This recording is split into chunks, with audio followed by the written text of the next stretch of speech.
Hi everyone, and welcome to Jewish Renaissance and the Lyons Learning Project event on the Cholera Wedding. I'm sorry I've asked people to stop their videos for now. It's just our Wi-Fi is a little bit fragile and we're going to be hosting a presentation. But later on after Natan's lecture, there will be an opportunity for everybody to come up on screen and contribute to the Q&A, ask your questions of Natan and participate fully. So please kind of just keep that in mind, and we hope to see you all later on. What I'm going to do before we officially start and I introduce Professor Meir is I'm going to invite Rabbi Sybil Sheridan to introduce herself and the Lyons Learning Project, who are going to be sharing with us this event. Sybil's also going to be hosting the vote of thanks at the end. So Sybil, would you like to introduce yourself? Yes, indeed. I hope you can all hear me. My name is Sybil Sheridan. I have recently taken over as the Executive Director of the Lyons Learning Project, which is an independent educational charity dedicated to adult Jewish learning. It was founded 4 years ago by Rabbi Neil James, and now I have the challenge of bringing what was a central London series of lectures and courses online, and I'm very grateful to Jewish Renaissance for helping, certainly with this first lecture. We have a series coming up. Michael Friedland is going to be speaking on the 30th of November. Rabbi Julia Neuberger will be speaking on the 9th of December.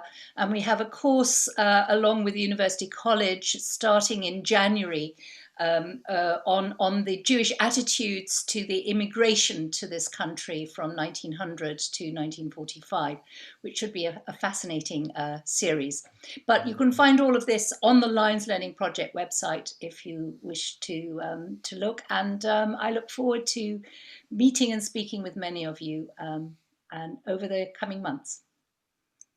Thank you very much, Sybil. I'm now going to have a great pleasure in introducing our speaker for this evening, and he's going to be talking about a really fascinating subject, which I think for all of us will strike some chords, because about 100 years ago, there was another epidemic going on in the world, and the Jewish communities of Eastern Europe decided the way to stop it was to invent a magical ritual known as the Cholera Wedding. This is going to be talked about by Professor Natan Meir. So Professor Meir is currently Professor of Judaic Studies at Portland State University, but many of us, I think, might have known him during his time in the UK. I personally met him when he taught at Southampton University and then Oxford, and it was a real pleasure to hear him in person, and I'm very excited to now hear him speak online. Professor Meir is a scholar of the social and cultural history of East European Jewry. He is the author of Kiev, a Jewish Metropolis, a history, and more recently, Stepchildren of the Shtetl, which is about the destitute, disabled, and mad of Jewish Eastern Europe. He also serves as museum consultant. I know he's particularly worked with the New Jewish Museum in Russia, and he also leads study tours of Eastern Europe with Ayelet Tours. So if you want to find out a little bit more about Professor Meir, you can find his website at www.natanmeir.com. But for now, I'm going to pass over to him and let him introduce the subject he's going to be talking about for this evening. So thank you very much, Natan. Thanks, Aviva. It's so nice to be here with you all. I want to thank you and Jewish Renaissance, and also Rabbi Sheridan and the Lyons Learning Project for having me today. It's really a pleasure to be with you all, especially because I know I've recognized in the participant list many names of old friends from my time in the UK, some of whom I have not seen in many years. So I do wish that we could all be in the same room together, but this is the way it's working these days, and at least I get to join you virtually from Oregon.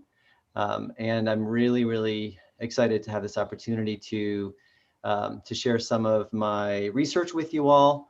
And as Aviva mentioned, this is research that I did for my book, which is called Stepchildren of the Shtetl. And the subtitle is The Destitute, Disabled, and Mad of Jewish Eastern Europe, 1800 to 1939. And the Cholera Wedding is one chapter in this story. It's literally one chapter in the book, and it's also one important chapter, one important phenomenon in the history of the outcasts, of the most vulnerable people in the Jewish community in Eastern Europe, which, as many of you may know, was for some centuries the largest Jewish community in the world up until the Holocaust, and also a very, very influential Jewish community in the world in terms of the heritage of Jewish culture, Jewish politics, Jewish religious thought, literature that it gave to Jewish communities everywhere, and to the world as a whole, I think we could say. So what I want to do today is talk with you about the Cholera Wedding specifically, and also about the larger significance of this very peculiar religious ritual, magical ritual that emerged among the Jews of Eastern Europe in the 19th century.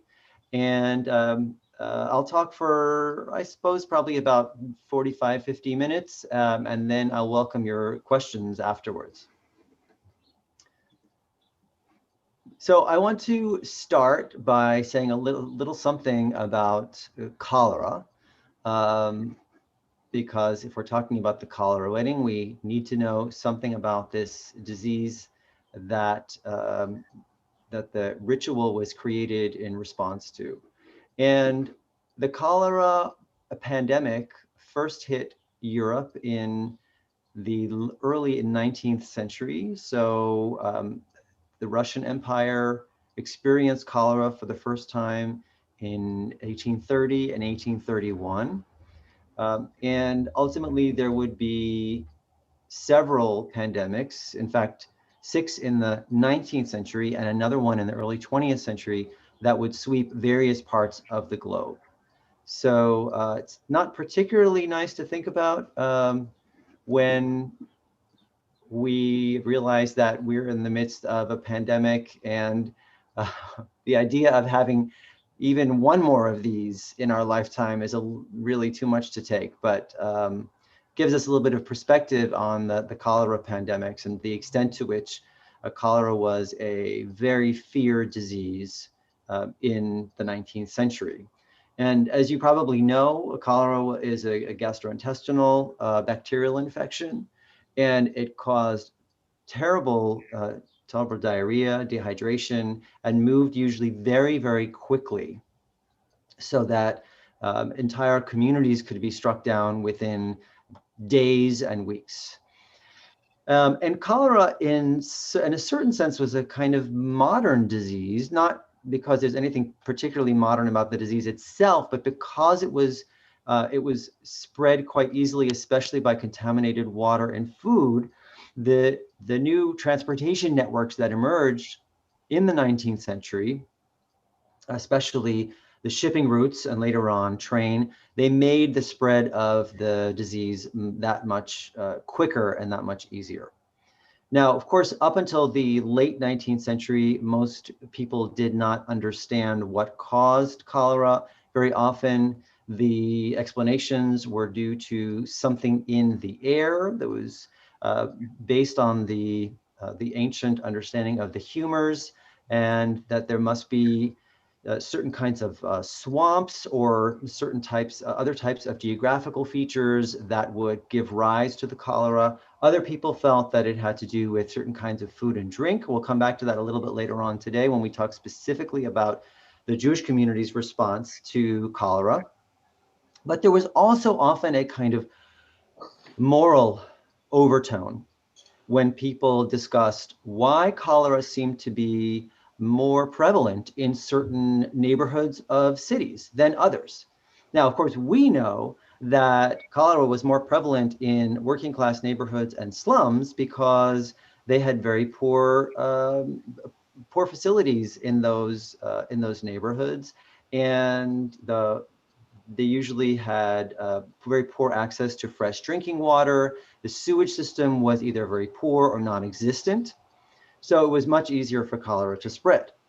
But since they didn't know what the cause of cholera was, very often there was an association between these working class neighborhoods and of course the poverty that they tended to be mired in, and other elements of those particular communities that people tended to associate with the people living in them. So they tended to view those people as dirty. And if there were prostitutes in those communities, if there were if those particular neighborhoods were centers for this prostitution, then people tended to associate that as well, and then blame those factors, kind of associate them causally with cholera itself.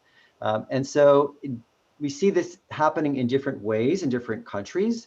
In the United States, as probably won't be surprising to you, very often people associated cholera with African-American neighborhoods because those neighborhoods tended to be hit harder than others. Immigrant neighborhoods as well, especially Irish immigrants. In Russia, not always, but sometimes cholera was associated with Jews, especially in the earlier pandemics. There was a sense, there was a pattern that seemed to be developing that the crowded Jewish towns, the Shtetls of the Pale of Settlement, the area of the Russian Empire where Jews were required to live, those tended to be hit very, very hard by cholera. And of course, we now, as I mentioned before, we understand the scientific reasons behind the spread of cholera in that particular way, especially when there's a density of settlement and all of the other factors that I mentioned that have to do with sanitation and water, but they did not know that at that time. So there's often this association that's drawn between an out group, an outcast group of some kind, and the cholera itself. You can see here that I have on the screen a handbill from the New York City Board of Health in 1832, which says, notice preventives of cholera, be temperate in eating and drinking, avoid raw vegetables and unripe fruit, abstain from cold water, and above all from ardent spirits. So these were all some of the theories about what might cause cholera at the time.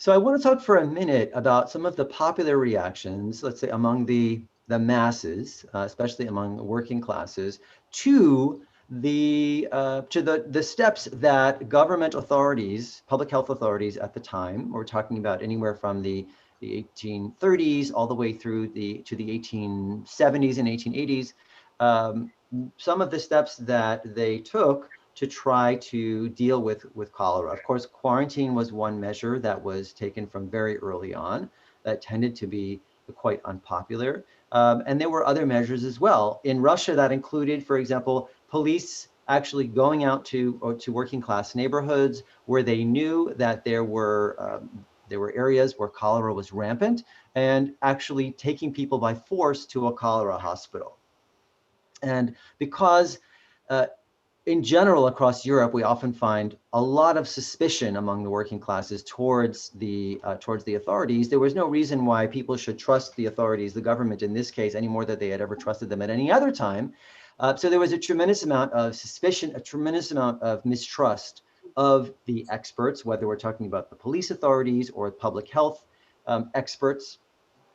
In Britain, for example, in 1832, there was a widespread suspicion that doctors were using the corpses of people who had died from cholera for medical experimentation.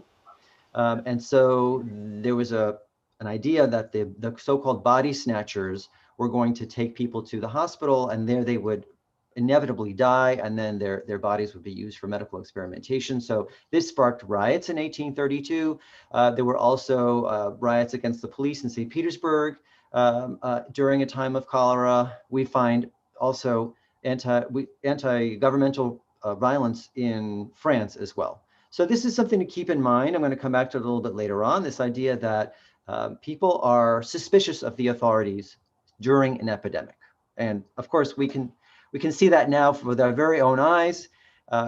You know, maybe a year ago, if we had talked about this, we would have all wondered, why would people be so suspicious? But now we see that this actually does happen even in the 21st century.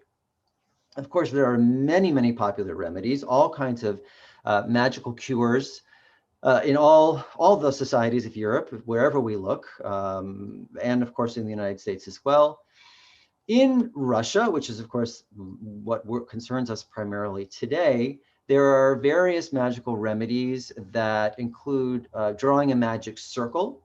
And that of course is a very, very widespread type of magic, or a tool of magic, that you can find used for all different kinds of purposes. And as you might imagine, the circle here, of course, is meant to circumscribe a certain locality and prevent the cholera from entering into the town itself.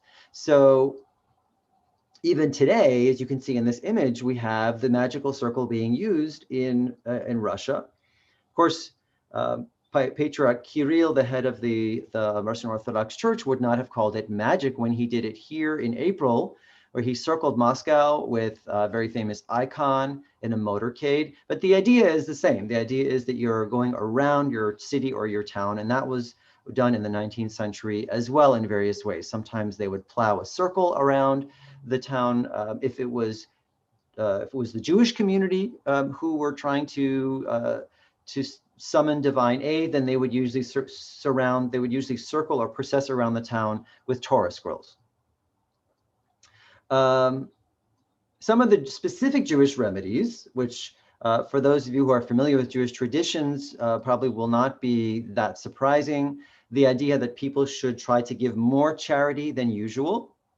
And we'll come back to the idea of intensified charity in a few minutes. It's going to be very important for us. The idea of checking the mezuzahs, the amulets, the scrolls that are placed traditionally on the doorpost of a Jewish home and also inside the home on the doorposts, making sure that they are up to snuff, up to standard, because otherwise it was understood, generally accepted, that that demonic forces would take advantage of any mezuzahs that were in any way faulty. All kinds of different amulets that contain various permutations of God's name. Rings made out of palm fronds that are used on the holiday of Sukkot. Sometimes we also hear about certain attempts in communities to try to uncover sexual immorality.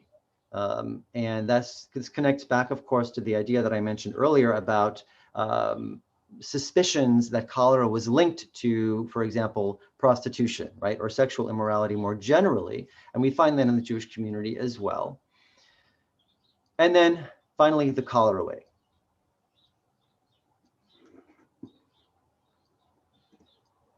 So what was the Cholera Wedding? It seems to have emerged, as far as the evidence, the evidence allows us to ascertain, in the 1830s. As I mentioned, that was the first pandemic in the Russian Empire. And it was a community-sponsored marriage of two poor orphans in the cemetery, and that would stop the epidemic. What's not unusual here is that the community would marry two orphans to each other necessarily.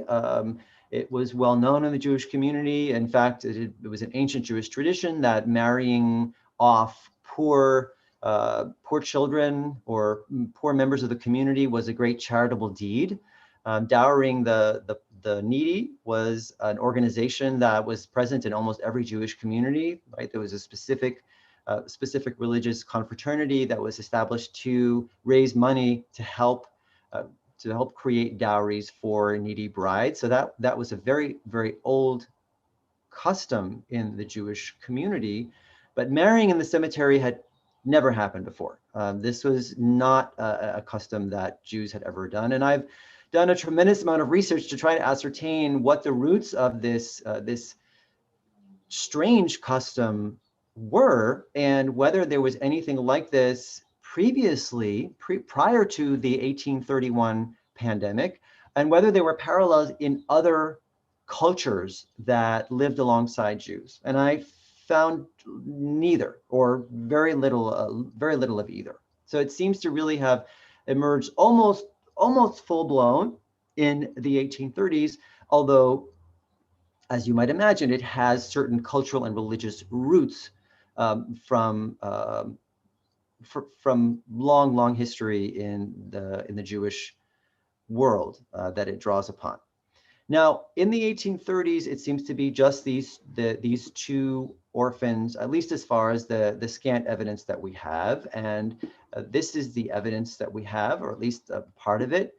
This is from a book that was published in 1894 of Hasidic tales and legends, but it claims to go back to describe deeds that took place much earlier in the 19th century. I won't read the Hebrew, but I will read the English, and those of you who do know Hebrew may have time to look at it. In the year 5591, which is 1831, there was a cholera epidemic which also came to Rimanuk, and they carried out the known remedy of marrying a poor man to a poor maiden in the cemetery. Now, you'll see there the word known, which seems to suggest that when this was written in 1894, it was understood that this was kind of an older ritual that had already existed by the time the cholera epidemic came around in 1831. But my contention is that this was probably the first time that this took place. And by the 1890s, they were already assuming that this was an ancient ritual, or at least a kind of older ritual than just the early 19th century, but in fact, it probably was not. And notice here that it's very, very simple. It's just marrying a poor man to a poor maiden in the cemetery. We don't even have a mention here of orphans that we find in other sources. But again, very, very, very scant information for us at this particular moment. Now, from the 1860s onwards, because the 1860s is when we have the next major pandemic of cholera, now we don't only have poor orphans. The brides and the grooms who are included in the cholera wedding are the outcasts of the community who I talk about in my book. So those could include poor orphans, but it also included very often beggars, itinerant vagrants who wandered from community to community, people with physical disabilities or cognitive or developmental disabilities of various kinds. And sometimes those people were called town fools. So all of the kind of cast-offs, if you like, of the community, some of whom, by the way, are often supported by the community itself, whether by the organized communal charity or by individual alms that are given by members of the community. And so those people are told by the organizers of the wedding, we need you now.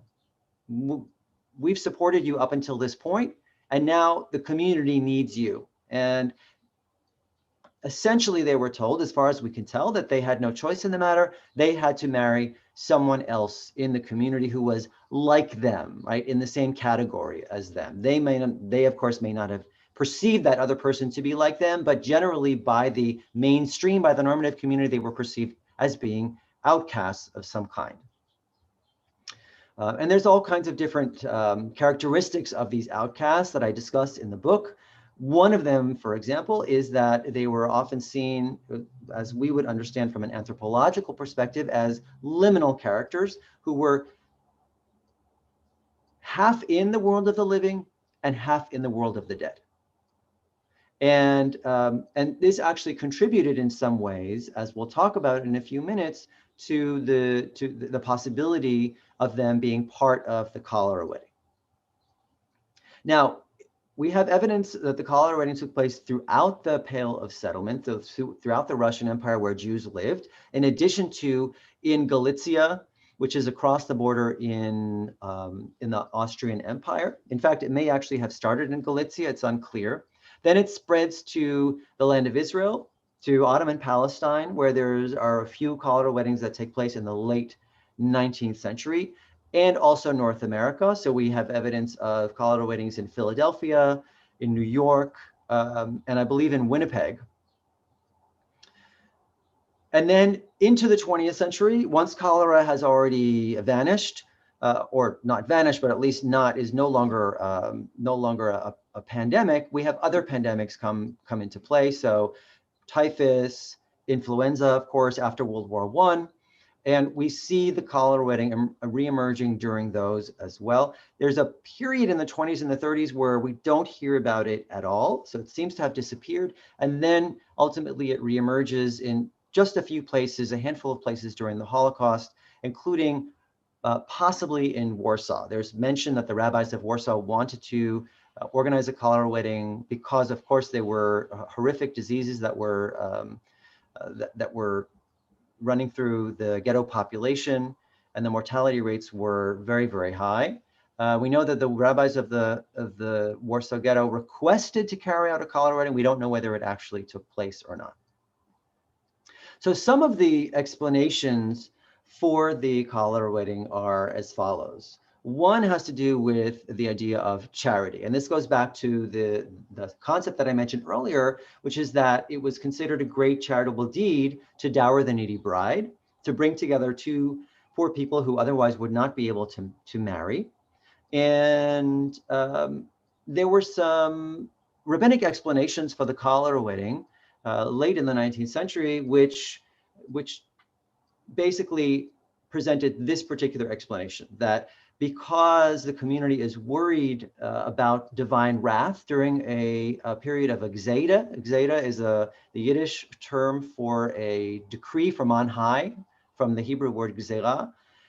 And therefore, in the time of divine wrath, you want to obviously appease God. And one of the ways you can do that is by searching through your deeds, atone for your deeds, and do great deeds of charity, especially towards the people who you may have wronged in the past. And so there's a sense that if we have wronged these outcasts, if we have not treated them as they should have been treated, then we need to try to make up for that right now. And so marrying them off to each other is part of that. And I think that we can't discount that possibility, that was actually there as a motivation among some of the people who were organizing the wedding. I don't think it's historically responsible to say that that was the only answer, that was the only explanation, but I think it goes some way towards explaining that it was the part of it. There's also an old tradition that goes back to the Middle Ages, to Jewish life in medieval Germany, the idea that an orphan's prayer was particularly efficacious.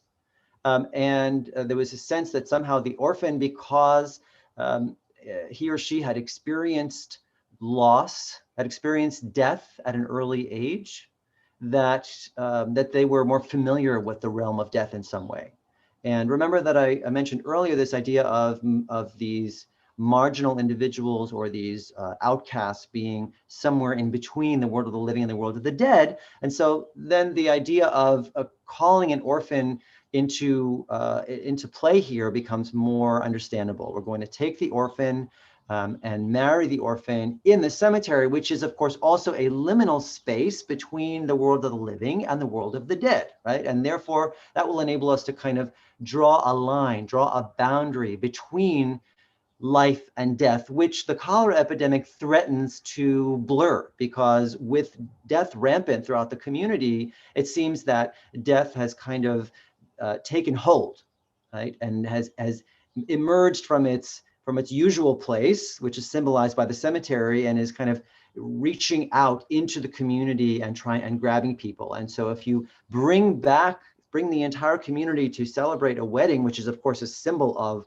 life, of the continuation of life, of reproduction in the cemetery itself, that brings all of these symbolic elements together in a very, very, very powerful way. There was also a tradition of praying in a cemetery during a crisis. This is also an ancient Jewish tradition. Very often rabbinic authorities did not like it because they had the sense that people were kind of praying to their ancestors, which they didn't want. They wanted people to pray directly to God, and they felt that praying to an intercessor had certain Christian overtones, but Jews tended to do it anyway. And so the idea of going to a cemetery because there was a crisis, because there was a catastrophe, that was also a tradition in the Jewish community. You can see here this image on the screen, which is a painting of a black wedding. That was one of the terms for the cholera wedding. In Yiddish, it was called Magefa Chasana, which is a plague wedding, or Schwarze Chasan, Schwarze Chuppe sometimes, which is a black wedding or a black canopy. Apparently, sometimes the canopy that was used, the wedding canopy that was used, was actually black in color. And Meir Kirschenblatt, who is the father of Barbara Kirschenblatt Gimblett, who's a noted Jewish studies scholar and anthropologist, who has also played a very, very important role in the Polin Museum of the History of the Jews of Poland in Warsaw. This is from a collection of his paintings that he painted late in life of Jewish life in Poland. Probably he did not view or did not experience, did not witness a cholera wedding himself, but he probably had heard about it, and therefore was able to paint this painting that tries to represent the cholera wedding. Now, I just want to go a little bit, because we have a little bit more time today with each other than I normally have for these presentations. I'm able to get a little bit into more depth than I normally would, and I'm kind of excited about that. So I can share with you some of the sources that I use to try to understand the cholera wedding in a little bit more depth. And one of those is the question of, where does it come from? How could it just emerge in 1831? There must have been some sort of precursor to it. And one of my suggestions in the book, I can't be sure about this, but it's a speculation, that in fact there was not an actual wedding ceremony that preceded the cholera wedding, which was similar, but in fact it was a literary or a cultural precedent. And my evidence for this is a piece of a Purim spiel, which was a kind of a folk play that was presented on the carnival holiday of Purim. And this research was done by the scholar who you see on your screen, Yitzchak or Ignacy Schipper, who was a major historian, very important historian of the Jewish economic and cultural life in Eastern Europe. This Purim spiel is called the Beggars Farce. And it stars two beggars. Obviously, these are Purim players who are dressed up as beggars. As you can imagine, they'd be dressed up in rags, and they might have kind of dirt smeared on their faces. And the Beggars Farce includes a wedding scene. Excuse me. And so part of the wedding scene is, I'm presenting to you here. You see the Yiddish on the right and the English on the left. And it's a farcical engagement and wedding. So the engagement is, congratulations. These are the terms of the marriage, Tanoim.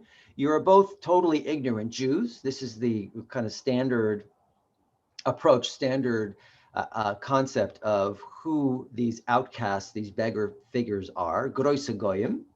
These are the garments, right? And these terms of the marriage would normally include all kinds of different elements that pertain to the material condition of the couple after they get married. These are the garments, nothing at all.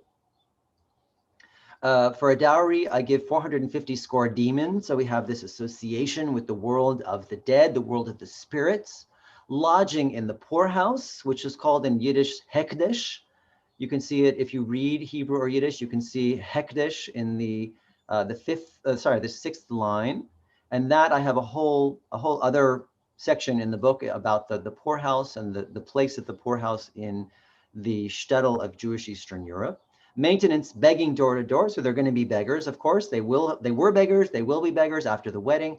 A position. What are you going to do? What's your job going to be? Your profession? At the cemetery, begging at the cemetery, and all is valid and binding, as is usually the way Jewish legal documents end. So this is the engagement, and then the wedding itself goes like this: hereby wed you, and this is the traditional elements, the traditional phrasing of the Jewish wedding ceremony, interspersed with curses for the wedding couple. you two blemishes. So we have the traditional words would be Harei at Mekudeshes li betabas zu kedas Moshe v'Yisrael.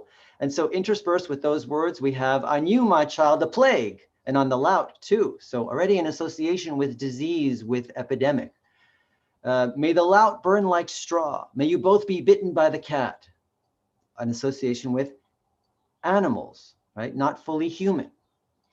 Mikudeshes yaksabaka breshish, that's Ukrainian as a dog lies. You should lie in the poorhouse bed here, hekdesh again.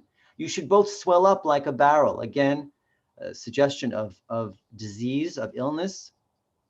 And finally, the last line, which is very, very important for my logic, for the logic of my argument in this chapter, may you both be punished instead of me and the whole Jewish people. And in Yiddish, the phrase is akapore zot irveren far mir und far kol Yisroel.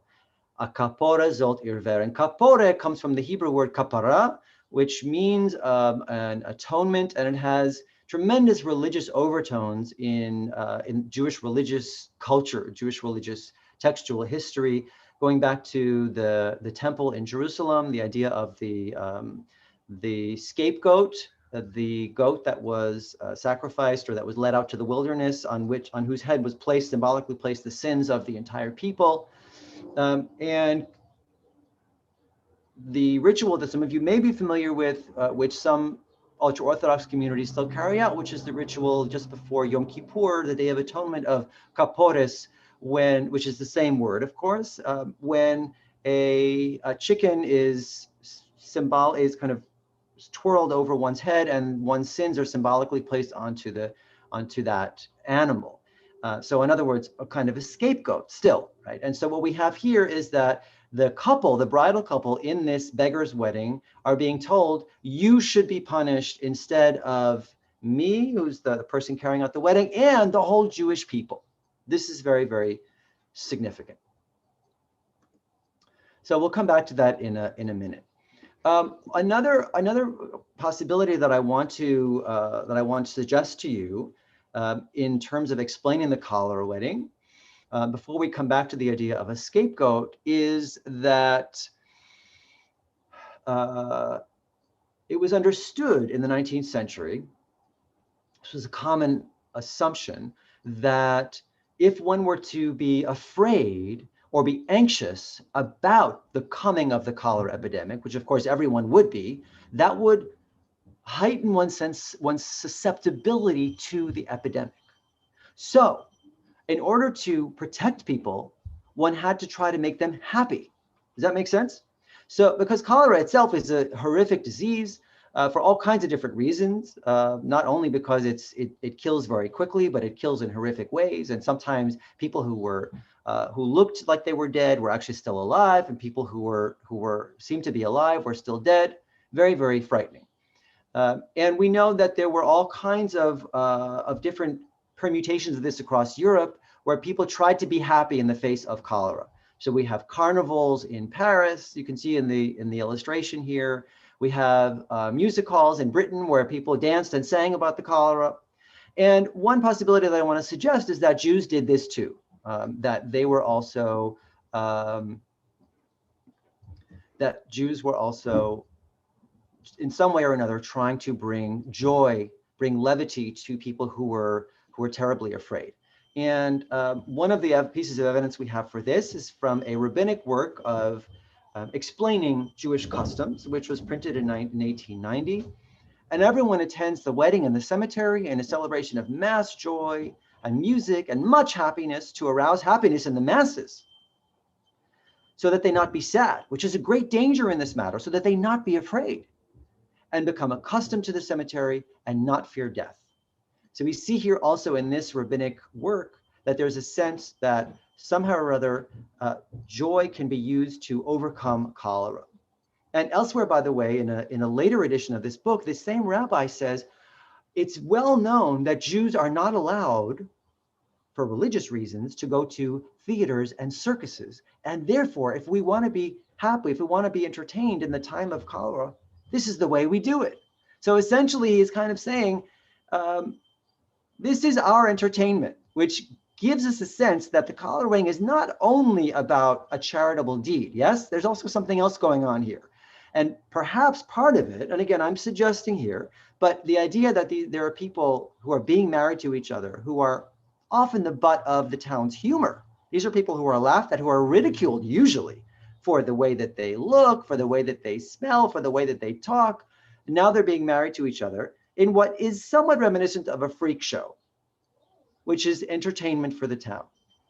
I don't think we can discount that possibility either. So the last point that I want to make connects back to this, to the precursor that I mentioned earlier of the beggar's farce. And that's the idea of the cholera wedding as a symbolic sacrificial offering. And of course, here we're talking very much about the outcasts of these marginal people as being scapegoats. And let me explain what I mean. We have first the evidence of that Purim spiel that I mentioned before, right? May you both be punished instead of me and the whole Jewish people. There's another historical episode that I talk about in the book, which is the terrible conscription of Jewish men and boys under Nicholas I from 1827 to 1855. And during that conscription, we know that Jewish communities were often under terrible pressure to provide as many conscripts as they could.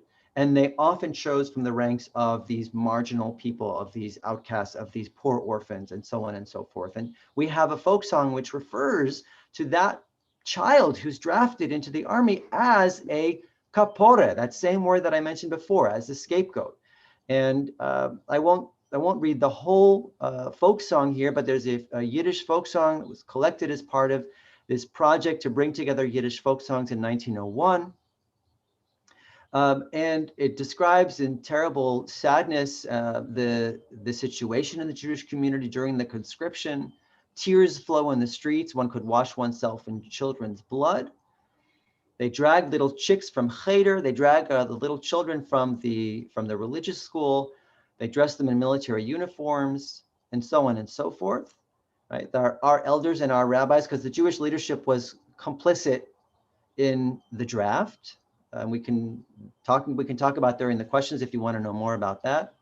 Leah, the widow's only son, is made to pay the price for the Kahal's sins. The Kahal is the organized Jewish community. And the Yiddish is Leah de Almonas einzige Kind is a kapore for kol shezind.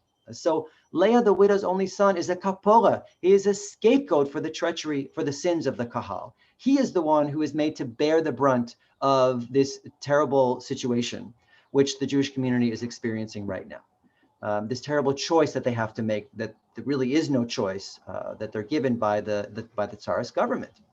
So there's evidence here of these marginal people being a scapegoat. And that's what I'm suggesting to you. That's what's happening here in the cholera wedding as well. The bride and the groom are functioning symbolically as substitute victims for the epidemic. And they are, in a sense, serving as a scapegoat upon which the town can say, we transfer the epidemic from us to you. And we're hoping that this evil will pass from us, from we who don't deserve it, to you who are ultimately living halfway between the world of the dead and the world of the living anyway. And so in many ways, it fits symbolically for you to carry this, this burden.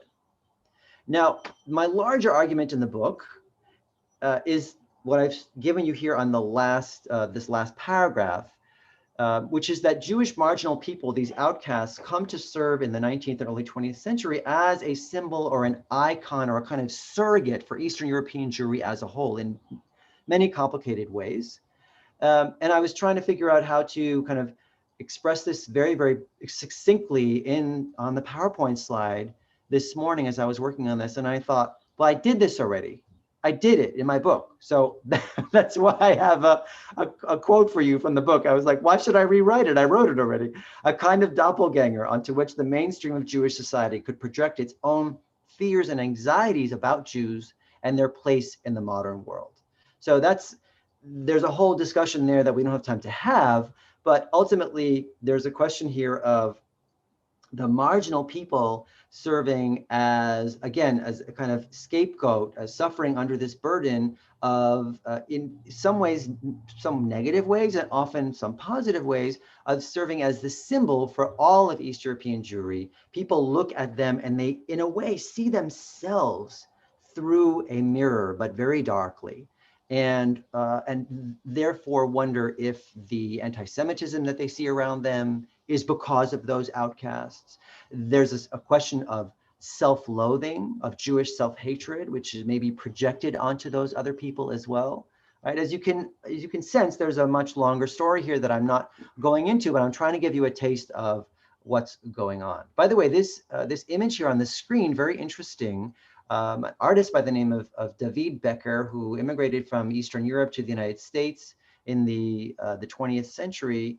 During my sabbatical in New York, I befriended an Israeli couple who lived in my apartment complex. Turned out that she was the granddaughter of David Becker, and she showed me that she heard what I was working on, and she said, "I think he drew he drew a picture of that he actually has a charcoal sketch of a cholera wedding." And actually, as it turned out, that was indeed the case. And you can see here, and I actually like it very much because it, more than the one I showed you earlier, it really represents the emotions that such a couple, that such people might be feeling under the cholera wedding, under the canopy during the wedding, in a situation that they have no desire to be in whatsoever.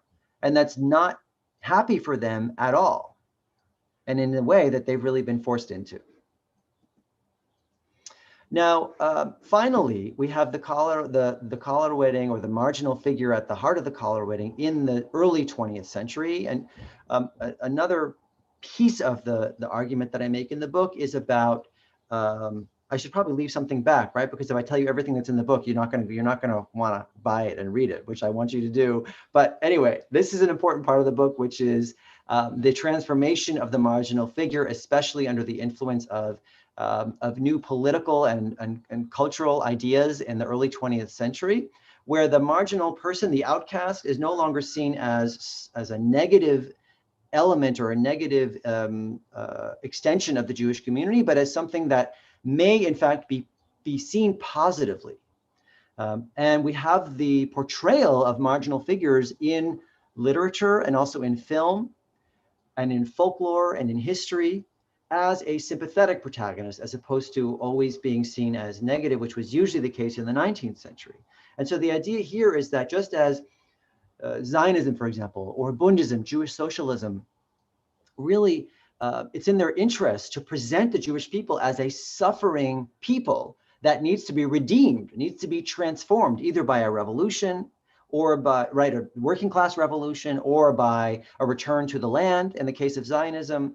Right? So the idea is it makes sense for them to use that marginal figure as a kind of a cultural trope, because that person, that character embodies the weakness and the vulnerability and the flaws of the Jewish people, right? And even the hopes and the dreams of the Jewish people. So you have a much more sympathetic presentation of this protagonist. One example that I can give you is from a short story by Joseph Opatoshu in Yiddish called A Wedding in the Cemetery, that was written in 1929. This was recently translated into English in the magazine Jewish Currents. You can find it online. And because of time, I'm not going to go through all of the excerpts that I have here. But what I wanted to show you, sorry, I just realized that I paused my screen share and I need to get it back.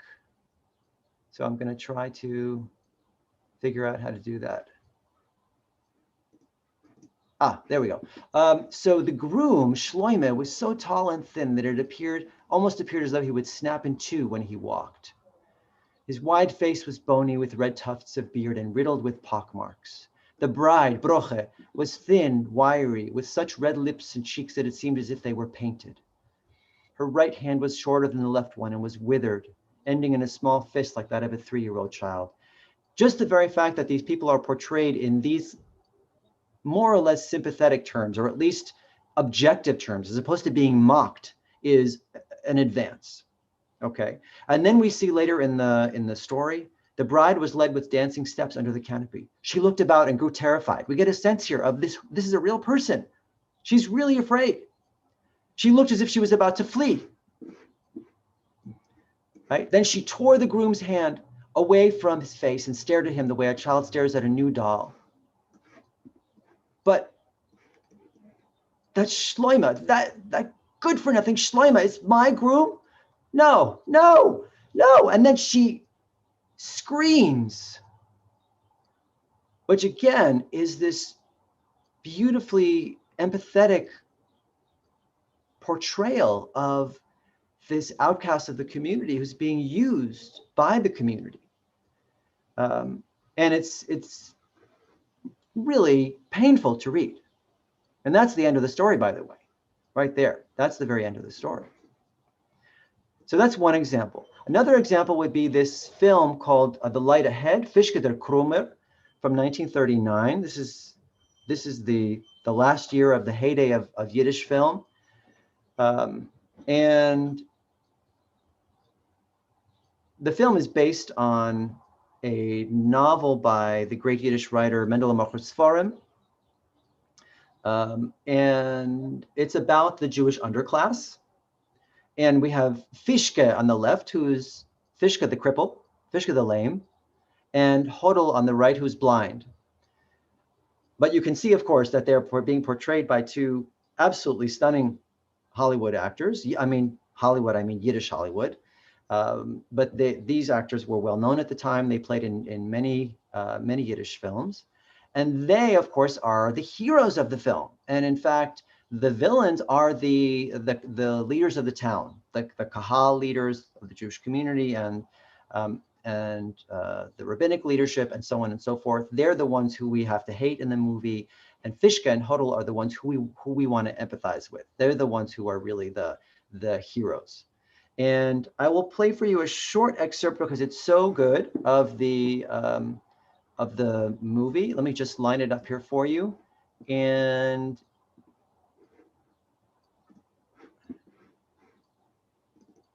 this film, by the way, is distributed by the National Center for Jewish Film, which is based in Boston. And they have a tremendous range of Yiddish films available if you're interested in this kind of thing. So this is Fischke talking to the head of the Kahal, of the Jewish community. Wait, one sec. I've got to unmute something here. Let's try it again. Aber besäulen Sie zwischen allen Mäßen? Es wird ja gar nicht helfen, Fischke. Stut oder so überschlossen. Was heißt, Stut hat beschlossen? Mich hat er nicht gefragt. Nun fragen wir doch jetzt. Mein Answer ist... Nein. Was wird der Hagen narren? Die Stut wird ja geben, a schönem Naden, chassene Matunes, a latische jüdische Tochter. Wo sie sich herindrehen, a Bucher glatter Zeug. Wo sie ist, a Tachles, sog allein, Fischke? Wer ist das Mädel? Na, aber zu dem hat er Segel. Warte hat er Segel. Wer das Mädel ist, fragst du? Ja, wer? Die blinde Isäume Hudele. Hudele? Mhm. Tomme wird sie nicht wählen? Wo sie wird nicht wählen? Tomme wird sie sagen, hat, sie will nicht, sie will nicht.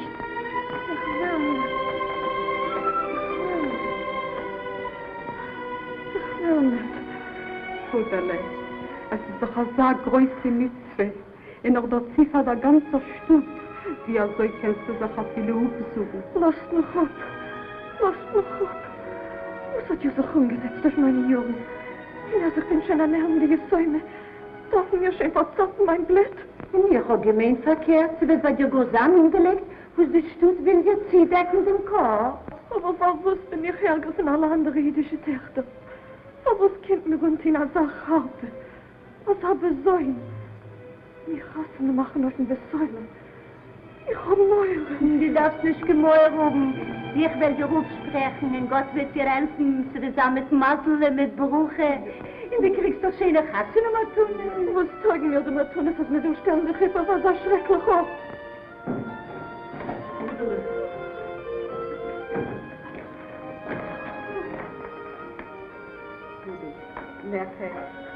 Nachher Leben, wenn ihr folgt mir, was ihr gelassen sind, die Menschen allein in der Firma. Allein gut. Macht es zusammen. Kindwasser.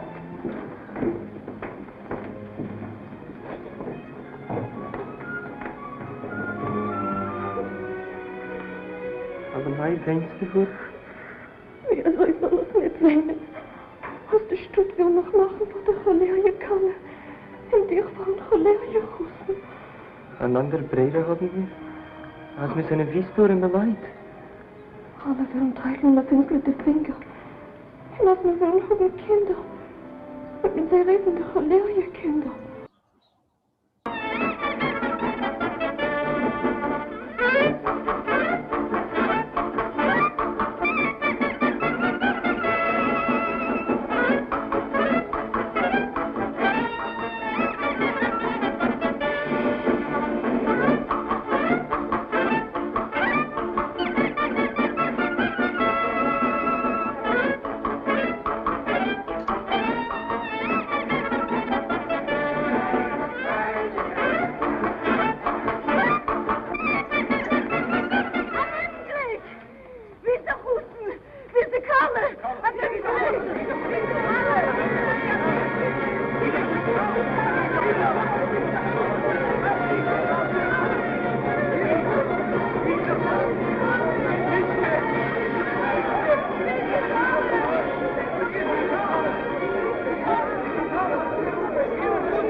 Nur Fischgeliebe, Nudelteire, unsere Wegen zu schäden sich hat er.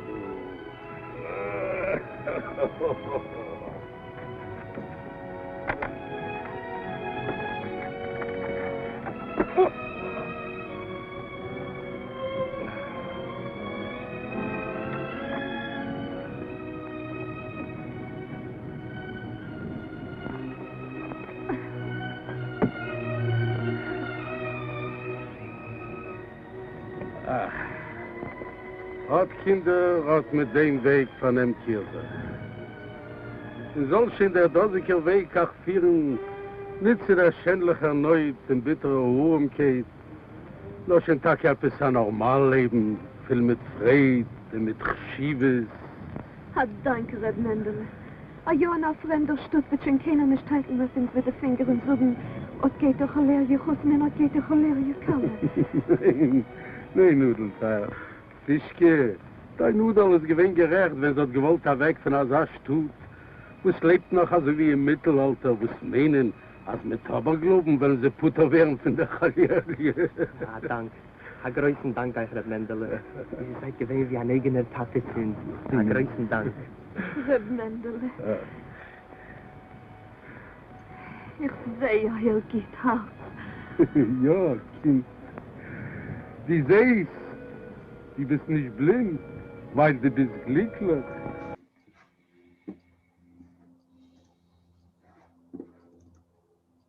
So you can see there that Hodel and Fischke outwit everyone else. They have the last laugh because they do get married in the Cholera Wedding, but they actually are already in love with each other. So that's laugh one. Laugh two is that they then, at the wedding itself, manage to escape. That's a plan they have in advance. And then they, with the help of the bookseller, Mendel, the bookseller, who you see there in the last scene, they manage to escape from that benighted Shtetl, and they're on their way to some new life, whether it's Palestine or America, it's hard to say. I don't know, maybe Britain, But in any case, the idea is that it's away from Eastern Europe. And the last line is very important. The last line that I showed you, because he says to her, "You're not really blind." In other words, the idea that this disability that you have, which in the Shtetl is all that you are to the leadership, is in fact really nothing at all, because as long as you're happy and you have a good life, then you're okay. And that's a very, very different conception, of course, and one that's very much tied up with this idea of the marginal person as a symbol of the Jewish people experiencing freedom or on their way to liberation, which of course was one of the very important cultural tropes in Eastern Europe in the early 20th century. Now, I want to end with this slide, which is somewhat disturbing, which is the Cholera Wedding makes a comeback in our day and age, which I really did not expect at all. I thought that we had seen the last of it, but it turns out that in March there was a COVID-19 wedding. Of course, we would have to call it in Bnei Brak, in an ultra-Orthodox community in Israel. As far as I know, that's been the only cholera wedding that's happened so far in this particular pandemic. But my understanding is that they married off 2 orphans to each other. They weren't, as far as I know, necessarily considered to be outcasts in any other way, other than the fact of their being orphans.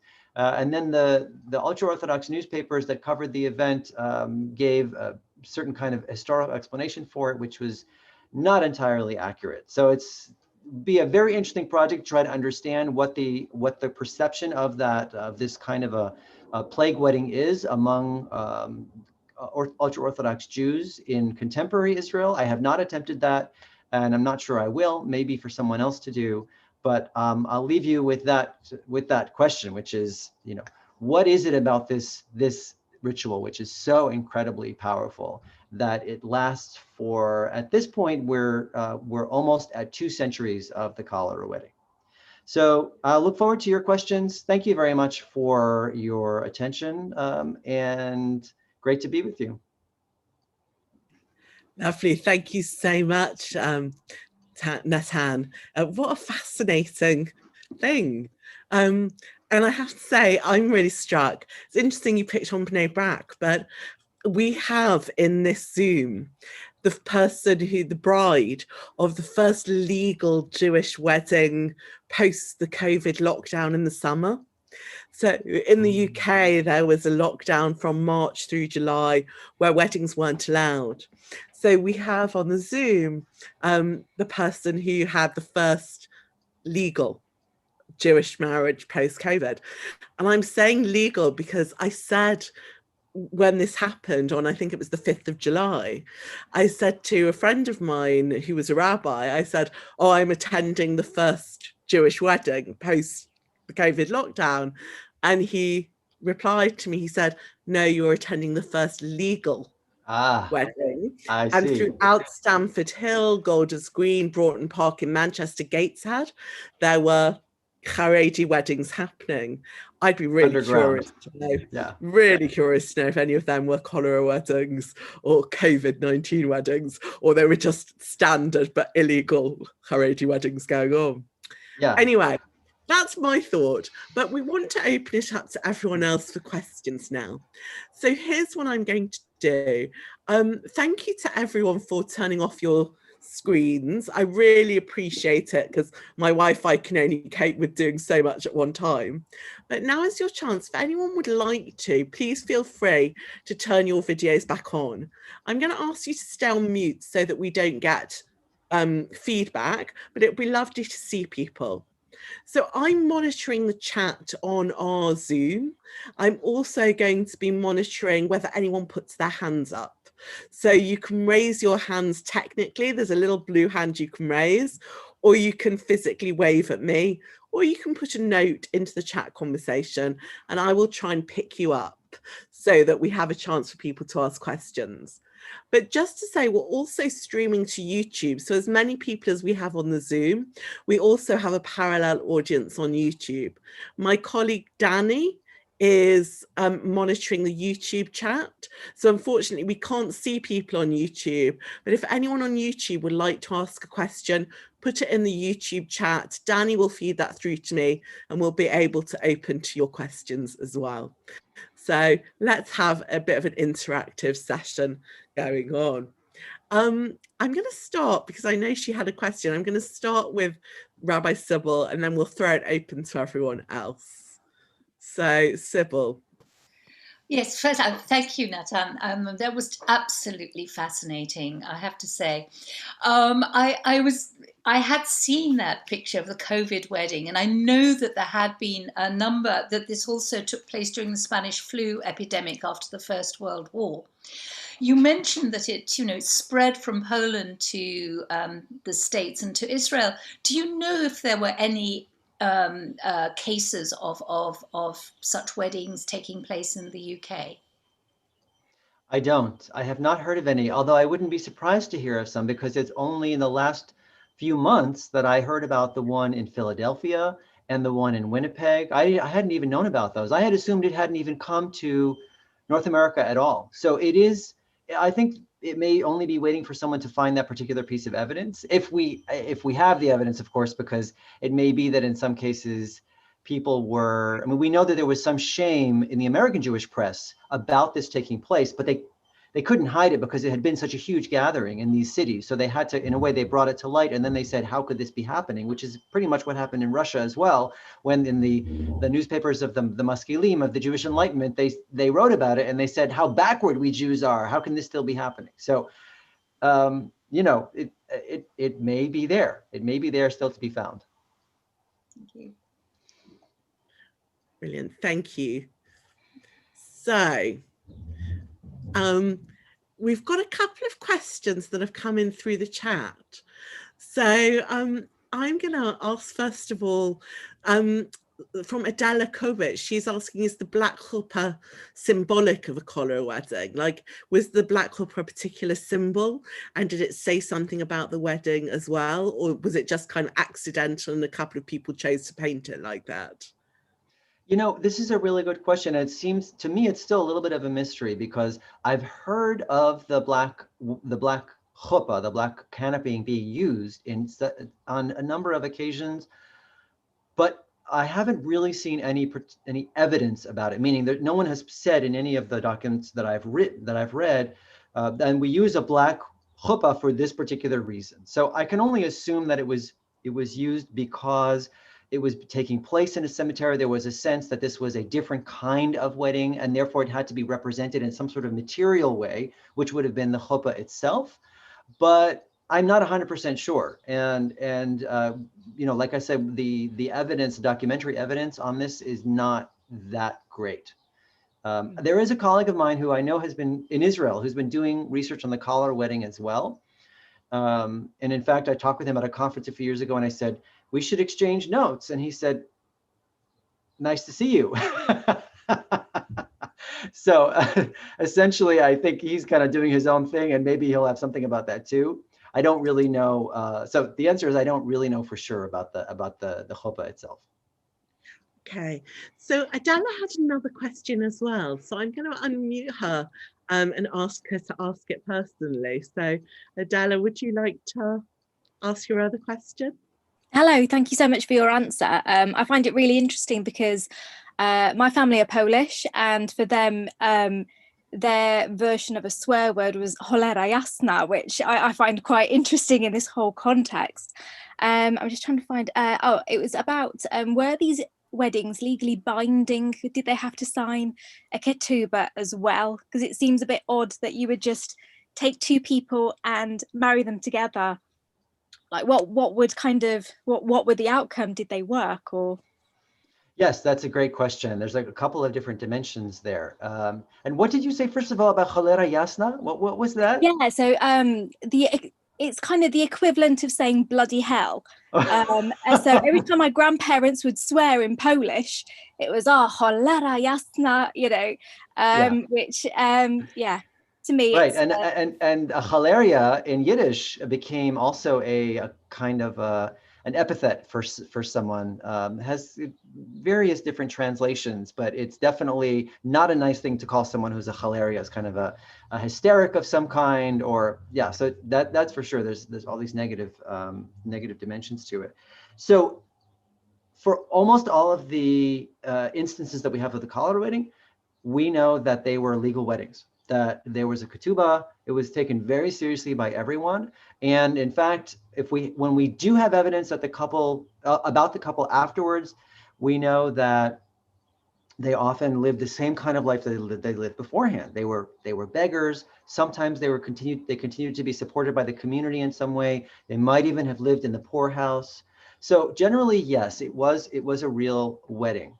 There's one instance of a cholera wedding that took place, I think, in 1864 or 65, where we hear of several couples being married at the same time, and then the wives were immediately given gitin. They were immediately given bills of divorce afterwards.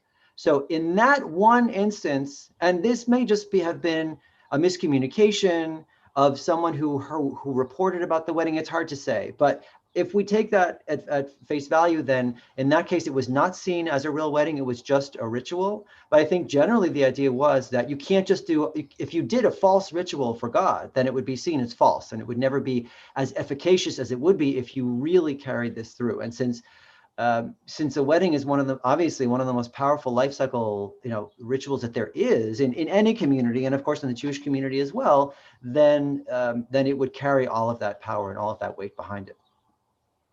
Brilliant. Thank you. We have a question now from Brian Conway.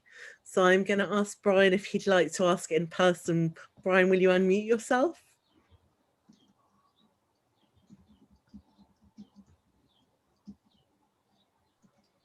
I've just done it. Oh, no. Right. Yes. It seems that this is a mincha developed by the people. I want to know whether is there any evidence that the rabbis objected to it, and obviously eventually they must have accepted it. Have you anything to say on this? Brian, that's exactly it. You hit on it. It's the first iterations of the cholera wedding. It seems to have been, like many folk rituals, it was opposed by the leadership, and including by the rabbinic leadership. And we know that in the 1860s, we have evidence that some of the rabbis of these towns where it was taking place said, don't do this, because they knew, first of all, they thought it was a superstition, which they didn't like. And second of all, they thought it would look badly for the Jewish community if it got out. And of course, as I mentioned before, the Maskilim, the Jewish enlighteners, the Jewish progressives, who were the ones who published the Jewish newspapers at the time, whether they were in Russian or in Hebrew or in Yiddish, they were also opposed to it. But gradually, over the course of several decades, it seems that the wedding was accepted by the leadership, by the Jewish authorities, so that we have, as I showed you in the presentation, by 1890, you have a published work by a rabbi explaining or justifying the cholera wedding. And you have other cases where we hear that it's actually the town leadership which gets together, and the Jewish leadership of the town, and says at a certain point during the epidemic, we think we might need a cholera wedding here. So it actually kind of seems to percolate up from the grassroots and becomes an established ritual, to the point where now we have the ultra-Orthodox, who generally their ideological line is nothing new in Judaism whatsoever, right? Ein chadash b'Torah. There's nothing new. Nothing new is allowed. No innovations. But they're saying, well, this is an ancient ritual, right? And actually, I'm glad you asked that question, because it allows me to go back to one point that I meant to get to, and of course I didn't, which always happens at least once in a lecture, which was what I mentioned earlier in the early part of the talk about working classes being very, very suspicious of the authorities, right? And sometimes rioting in parts of Europe. My suspicion is that the cholera wedding was a kind of Jewish thumbing of the nose at the authorities, basically saying to them, all of your medical know-how, all of your quarantines, you can take it and you can put it where the sun don't shine, because we're going to carry out our cholera wedding, which is as we all know, an ancient remedy for the cholera, which has terrific, potentiality. As I've said to you today, I don't think it was ancient at all, but it doesn't matter, because the point is that they were saying, we're going to take our tradition, because all of you modern doctors and the public health experts, you say you know what you're doing, but in fact, we think you don't. We're very suspicious of you, because in fact, Jews were suspicious in the mid 19th century of doctors. Doctors were generally associated with heresy. Jewish doctors were known to be, kind of religiously lax at the very least. And so therefore, if a Jewish doctor is telling you to do something, you're going to think twice about that. This is not the case, of course, by the late 19th, early 20th century, but in the mid 19th century, there was still a lot of suspicion. So thanks for asking that question. There was a black wedding in Odessa in 1918 during the flu epidemic. And not only did the Jewish community participate, but all the locals came around and had a view. Yes, that's right. That's absolutely right. How did you know about that wedding? Well, I've been trying to follow this over the last few years, and until the last year or so, there's been very, very little that anyone has been able to tell me. And I think the tablet in the States mentioned an article. There was an article just a few weeks ago, and it helped complete the circle for me.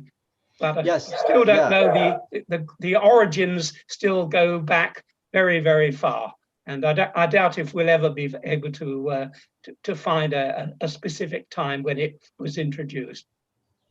Yeah, that may be.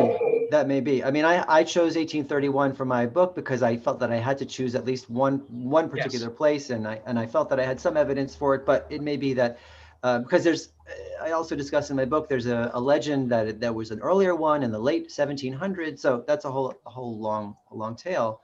But the Odessa wedding is very interesting, the one in 1918, because the people who were chosen,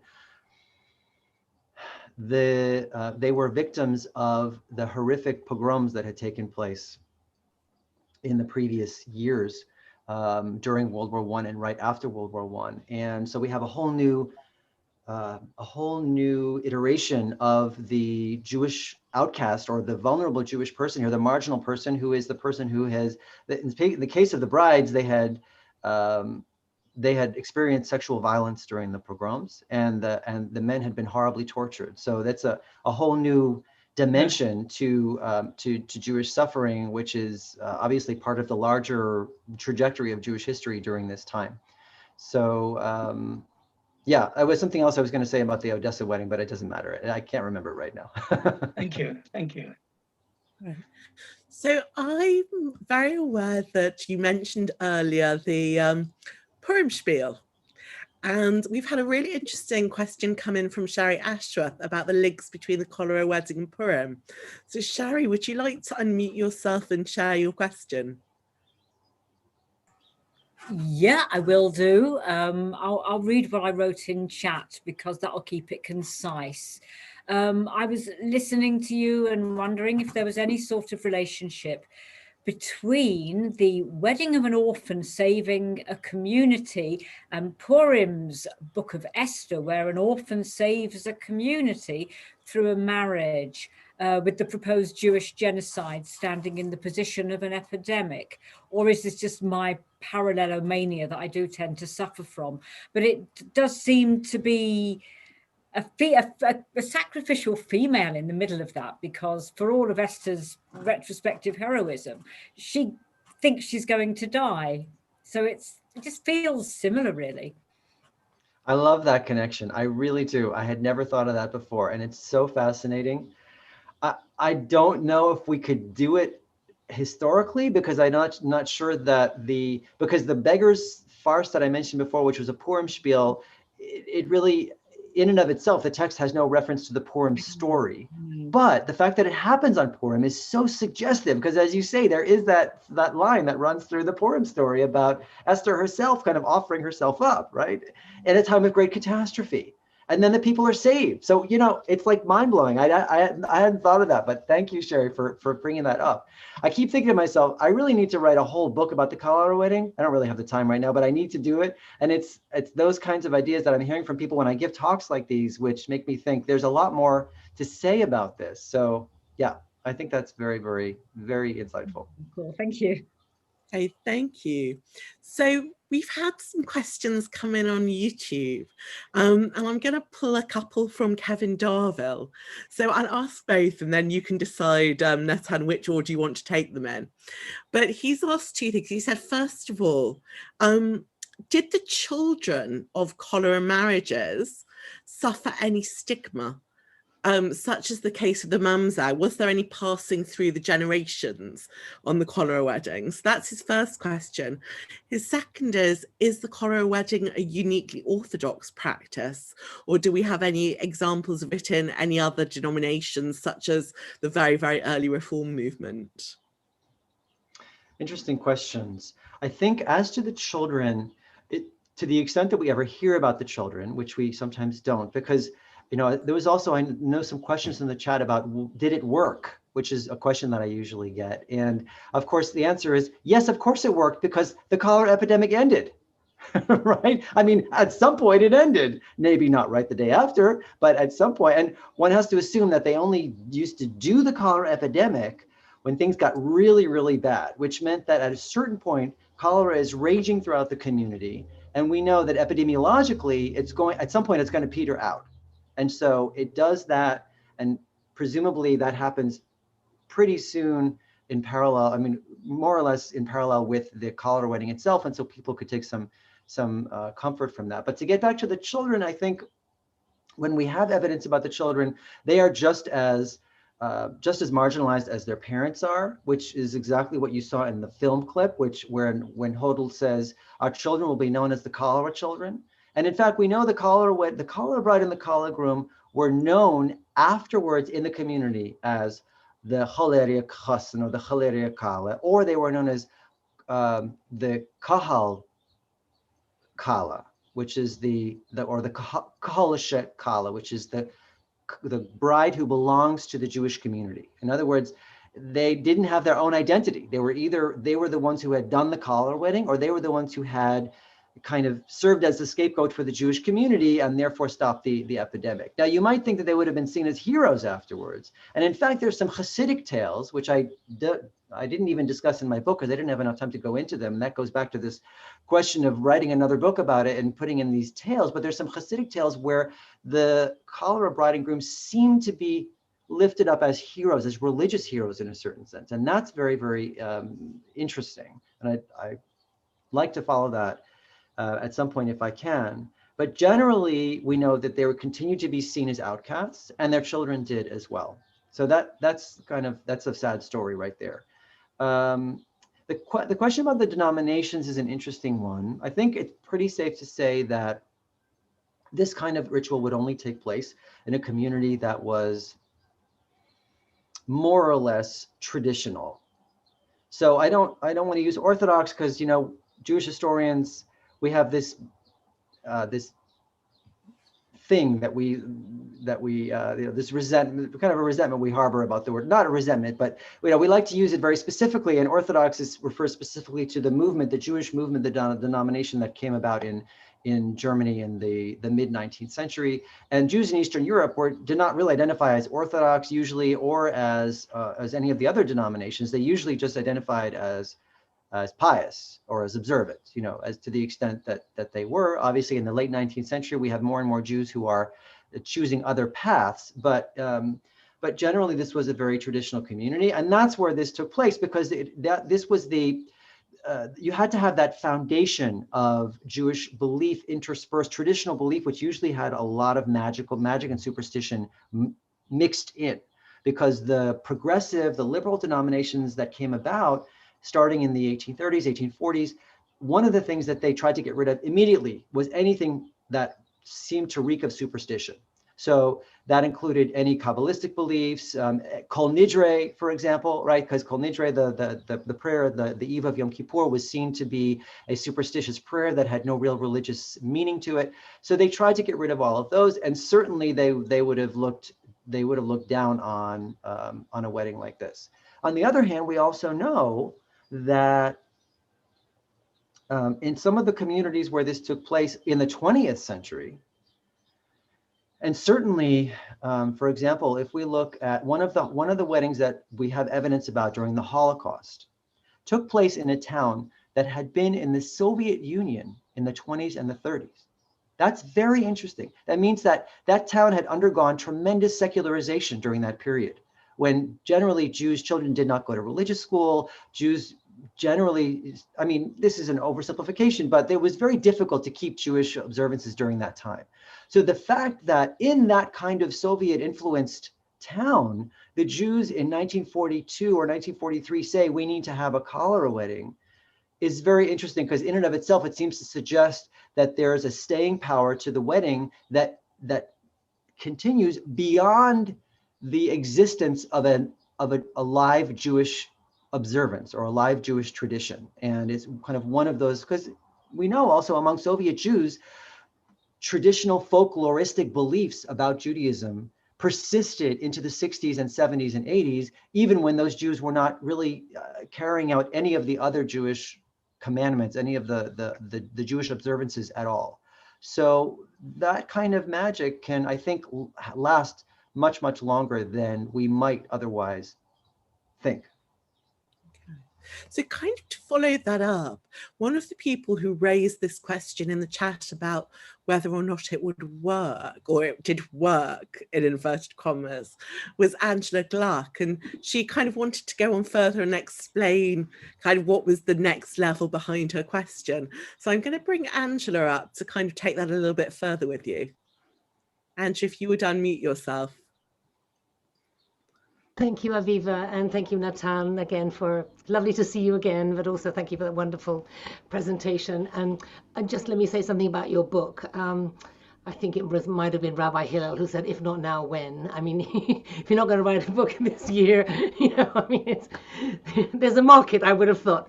But what I meant by working was, not so much is it directly efficacious, because what you were at great pains to tell us, and did so very effectively, was that there was another level at which this was working. And then you were drawing down symbolic meanings. You're dealing with the, you know, the lumen between life and death. And so I'm wondering whether the cholera wedding, as well as stopping or not stopping the plague, which either did or didn't do, and which either can or not be attributed to it, but whether there was a sense in which something spiritually or communally was transformed by that. I mean, that's actually what I was behind it. Whether there is, at that metaphorical level or at a higher level perhaps, is there a transformation through that chuppah? And does your research tell you that? I mean, in other words, is the community changed by that chuppah? Is it changed by it? Is it healed in some way? Right. Yes, that's a wonderful question, and wonderful to see you, by the way, Angela. You know, I think that is definitely, and I think I'm just repeating your point here, but that's definitely the goal of the wedding itself on a symbolic level, is to heal the community, to bring it back to some sort of normal state of being after the terrible wounds of the epidemic. Whether or not that there was some sort of transformation, I don't know. And part of the reason why I can't say for sure is because usually our evidence describing the cholera wedding is simply the wedding itself, and that's it. It ends right there, and we have nothing after that. That's why it's frustrating, because we'd like to know what is it that actually happens in that community. I mean, one of the points I try to make in the book is, imagine how it must have been to dance in a cemetery on top of fresh graves. I mean, it's hard to even, you know, put oneself in that kind of position.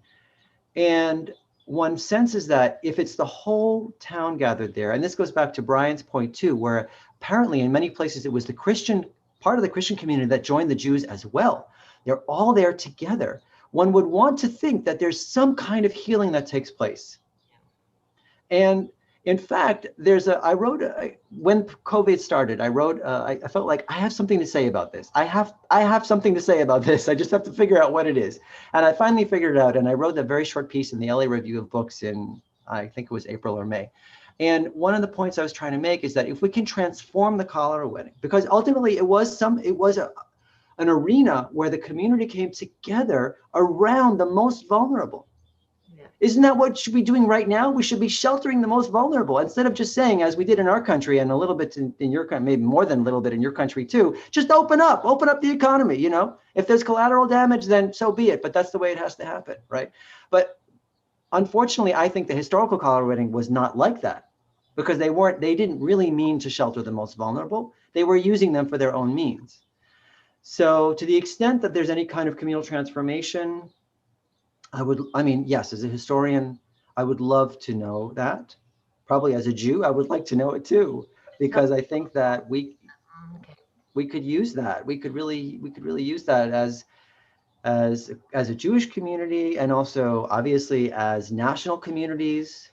We could use that sense of, let's make sure that we focus on the most vulnerable. In our country, of course, it's poor people, people of color, who are most susceptible. I think also, in Britain as well, that's the case. So that's my kind of, big picture answer to your beautiful question. Thank you.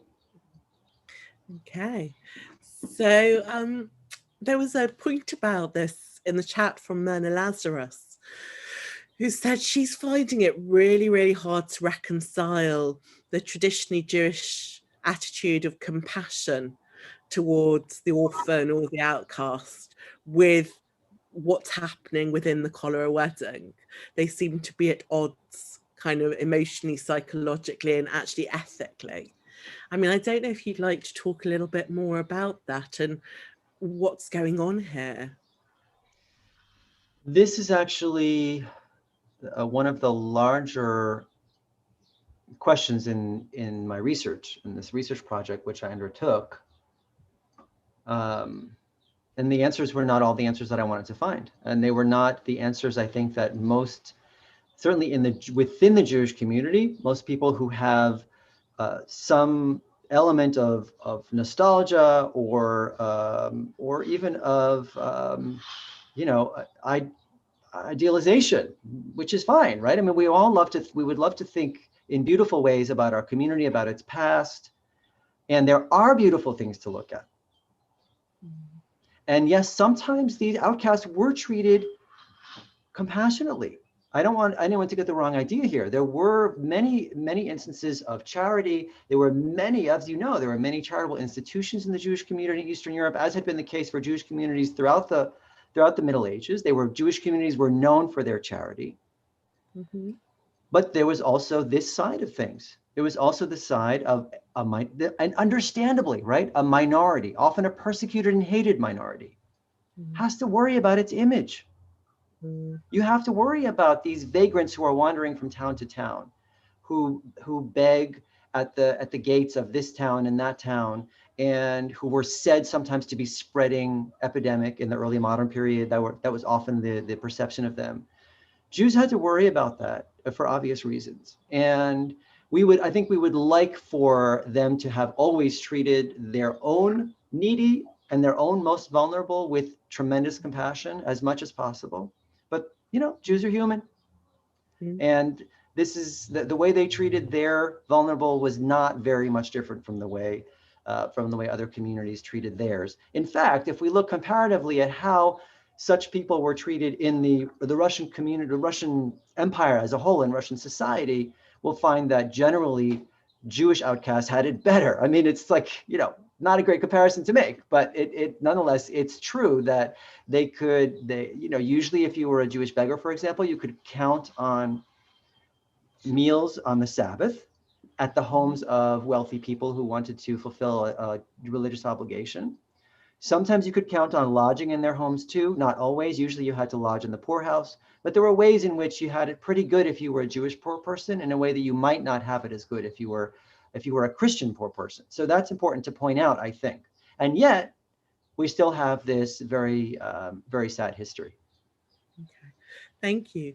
So we've been talking from the emotional, the philosophical, the ethical perspectives. Deborah has a really practical response to why the Cholera Wedding. So I just want to bring her in to tell you her theory and ask about it. So Deborah, will you unmute yourself, please? Brilliant. Hi, I was just wondering if the fact that at a wedding people would wear new clothes and clean up and use new plates and have clean food, wouldn't that have helped rid the community of the cholera? You know, that's an interesting question. And and again, one that I have not thought about before. So thank you for bringing that up. You know, in the case of the typical shtetl in Eastern Europe, I'm not sure that even those measures would have been enough to stop a cholera epidemic, given the fact that most of these towns did not have sewage, they didn't have proper sanitation, and they often or sometimes did not have clean drinking water.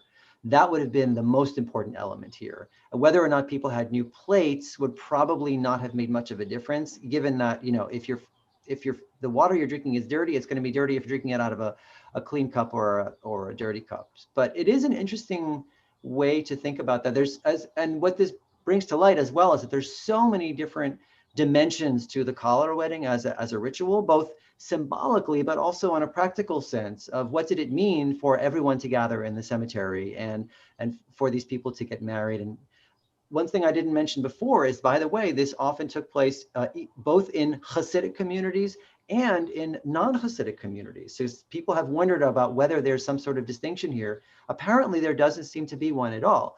In the Yiddish story that I read an excerpt to you of from Opatoshu, that one actually takes place next to the Ohel, next to this symbolic structure or mausoleum around the Rebbe's grave in that particular town. So there is a Hasidic connection, but in other places and obviously that's fiction, but obviously, I think it's pretty clear that Opatoshu had some sort of basis that he was writing, that he used to write that story. But it's an interesting question that I hadn't heard before. So thanks for that. Thank you, Deborah. So our last question before I round it off myself is from Zippy Littleton, and I'm going to bring her on screen because she wants to ask you about one of your specific sources that you used.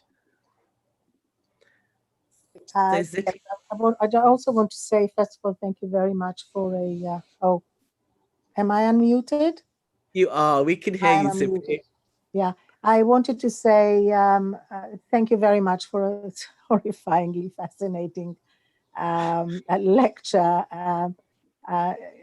Yeah, obviously, to me, the psychological side of it, of which you've mentioned, of being in the cemetery and trying to rejoice and allay fears and pretty much project how the Jewish marginalized community in the general, in the places where they live, felt about themselves.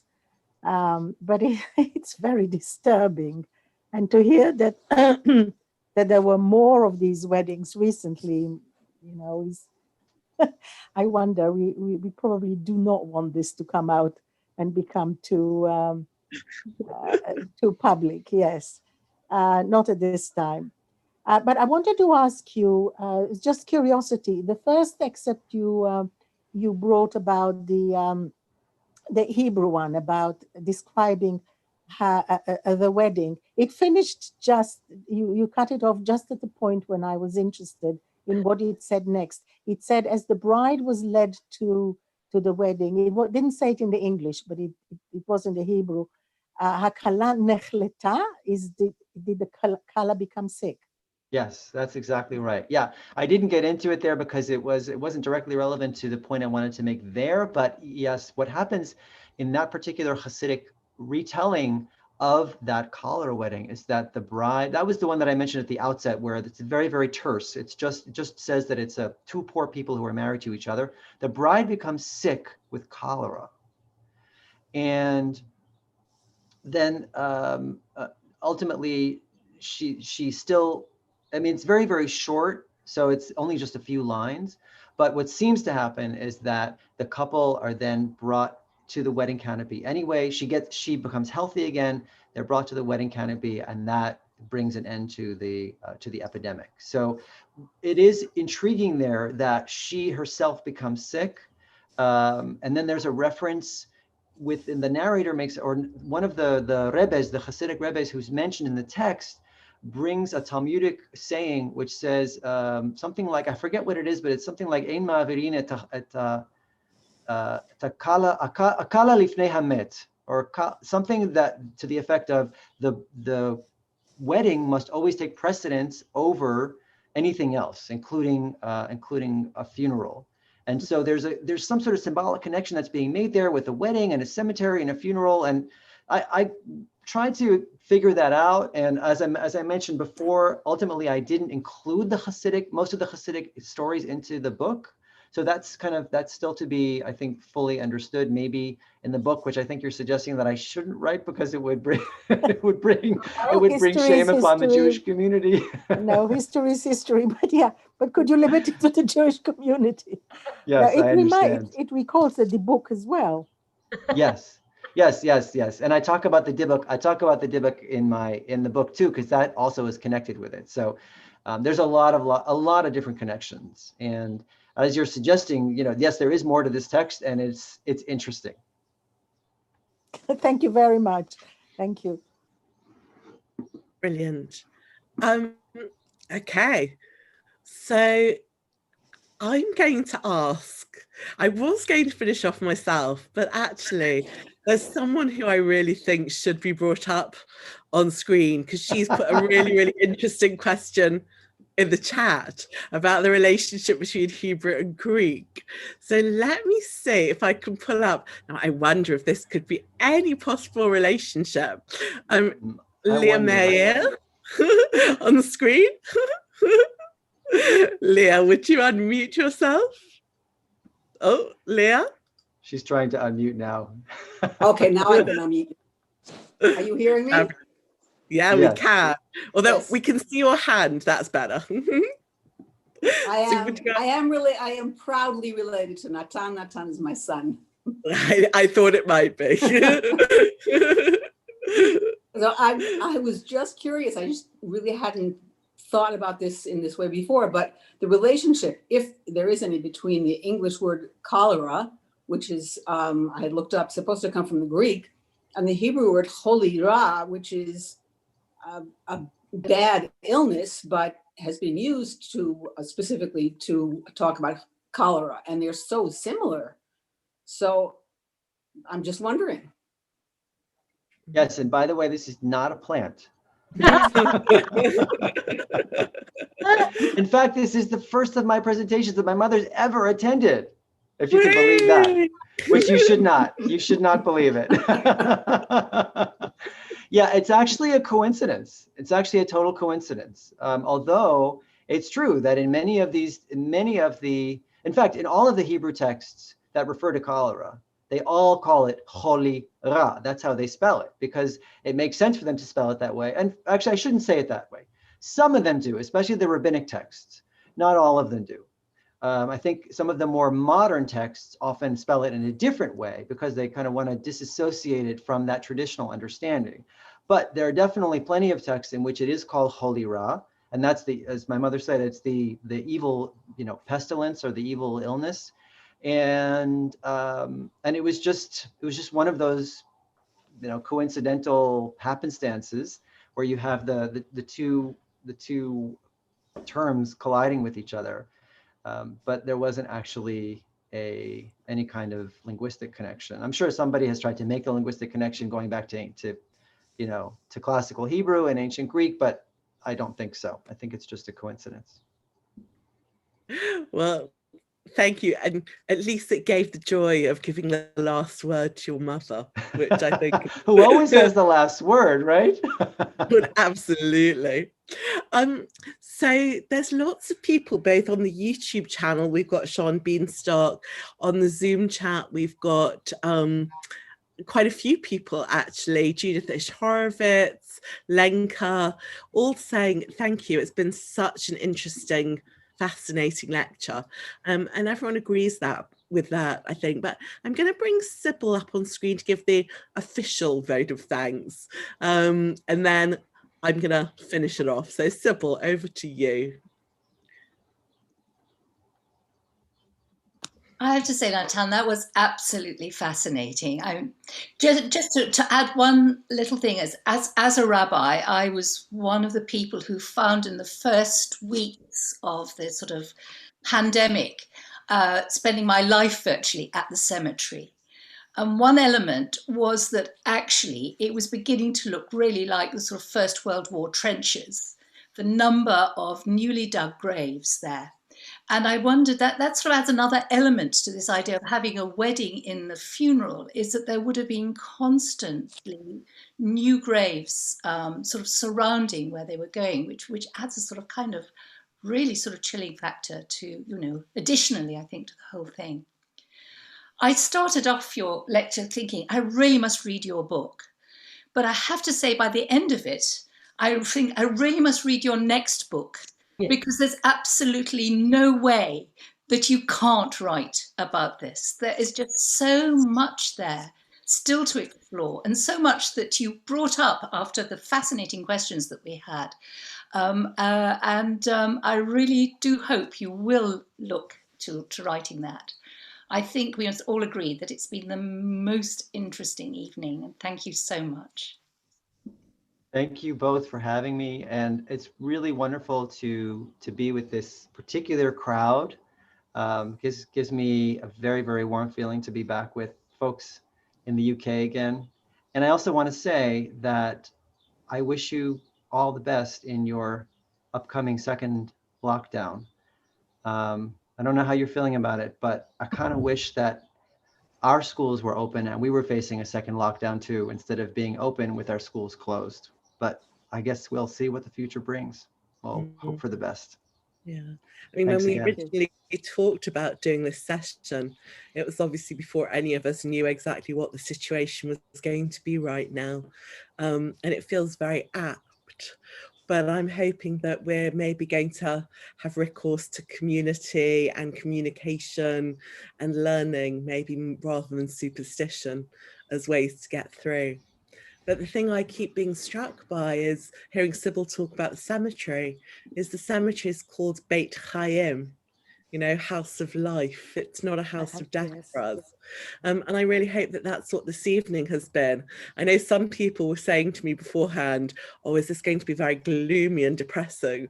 But actually, I hope it's been a little spark of light in the darkness. I mean, I say being surrounded by darkness myself because my light bulbs have gone out. but a little spark of light in the dark winter months and the lockdown. So thank you so much, Natan. And thank you to all of you for listening. It's really lovely for me to be able to introduce an old friend to my new friends, the community, the Jewish Renaissance community and the Lyons Learning community. So I'm really happy to do that, and lovely to have you all here. Just before we go, I just wanted to flag up a couple more things that we've got coming up. So for those of you who are interested in Europe and European history, on the 23rd of November, Jewish Renaissance is hosting the official centenary celebrations of the poet Paul Celan. So we've got all sorts of amazing people. We've got the novelist Anne Michaels, who you might know from fugitive pieces, but she's also a poet who's been influenced by Celan when writing about her own father as a survivor. We've got the actor Henry Goodman. We've got the director Gideon Koppel of a new documentary film about Celan's life. So for those of you who know Paul Celan, the poet, please come along to find out more. And for those of you who don't, he's probably one of the most significant Jewish literary voices of the 20th century, and particularly one of the voices coming out of the Holocaust. So we hope you'll join us for that. And then in December, we're traveling to Shanghai, where we've got the book about the last kings of Shanghai for our book club on the 6th of December, which is about the Jewish families trading in China, who influence not only the Chinese economy, but also the opium trade. So looking at the legacy of families like the Sassoon family in China. So we hope you'll continue traveling with us, even if you're stuck at home. And just to enliven your winter nights, next week, there's going to be a play. It's called Little Wars. It's been written by an American writer, and he's created a fantasy dinner party. I mean, I think I might be having Natan Meir at my fantasy dinner party, but at his, he's got Gertrude Stein, Lillian Hellman, Dorothy Parker. It's all about Jewish women who were key figures in the 1940s and how they handled issues around the Holocaust. And there's a huge number of Jewish actresses playing those characters, such as Debbie Chazen, Sarah Soleimani, as well as some non-Jewish actors that you may know well, Juliet Stevenson, who else we got? Catherine Russell, Linda Bassett. So that play is going to be on next week, available to stream through Gingerquiff Media. But if you go to the Jewish Renaissance website, www.jewishrenaissance.org.uk, you'll also find we did a podcast with the actors and writer about it. So I'm hoping that you're going to be joining us throughout events. We're going to do our best to keep you entertained during these dark winter nights. Please do join us. And let me say again, thank you so much to Natan for an illuminating evening and really, really fascinating. And we're delighted to have you, and we look forward to reading the next book. Thank you very much to everybody. Thank you. Thank you. Thank you.